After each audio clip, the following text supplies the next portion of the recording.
In the previous lecture, we learned how to use BetterCap to run an ARP spoofing attack and place ourselves in the middle of the connection between a computer and the access point. And every time I do this, I keep saying this means that all the requests and all the responses will flow through our computer, which means that we'll be able to see anything a user does on the internet. So we should be able to see the URLs, the images, the videos, the passwords they log in with, or anything they send or receive. So right now we are already in the middle of the connection and this data is already flowing through our computer. So all we have to do is just use a program to capture this data and analyze it. Now we can use Wireshark to do that, and I will cover this later on in the course.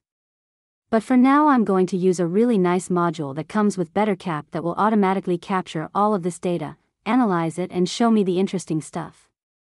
So all we have to do now is to tell BetterCap to capture all of the data that is flowing through this computer and analyze it for me.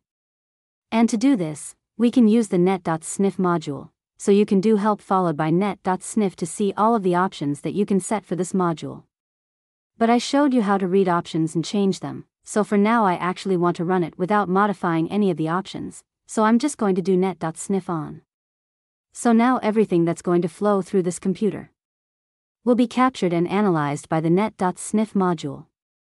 So I'm going to close this terminal window and let's go to the target Windows computer. I'm going to open my web browser and we're going to generate some traffic and see if that's going to be captured by BetterCap. What we're doing right now will not work against HTTPS, but don't worry. I'm just going to go to a website called VulnWeb. And I'm going to include its link in the resources of this lecture. So as you can see, this is a normal website that doesn't use HTTPS. It also has a number of links here. So if I click, for example, on this link, everything is loading fine, as you can see here. But if we go to the Kali machine, you'll see that every request that we sent was actually captured by this computer. So you can do this to any computer that is connected to the same network as you, whether it's a wired or a wireless network. So you can see there were requests sent to Google. If we scroll down, you'll see we made a request for this website, vulnweb.com. You can also see all of the other files that this website loaded. So you can see we have a logo loaded here. You can see we have a styles file being loaded here. Again, if there were more images, you'll actually see links to all of the images that are being loaded. You can see here, this is the second link that we clicked on, the testphp.vulnweb.com. So this is what we have right here in the top. Now also, let me just go back and maybe click on the first one. And as you can see, this is another website. It has a login functionality in here. And let's try, for example, login with a username. Let's set the username to my name, Dark Web Association. And let's put the password as 12345678.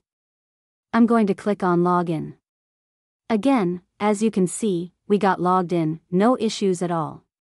But if I go back to the Kali computer and scroll up, as you can see, we captured a login that was sent to this website. Test again, this is exactly the website that we have here. And if you look in here, you can see that the username was Dark Web Association, and the password was 123, all the way up to 78. So, basically the idea that I'm trying to get across right now, anything that the target computer sends or receives right now, will be captured by the Kali machine, and like I said, we can do this to any computer or any phone that is connected to the same network as us, whether it's a Wi-Fi or a wired network.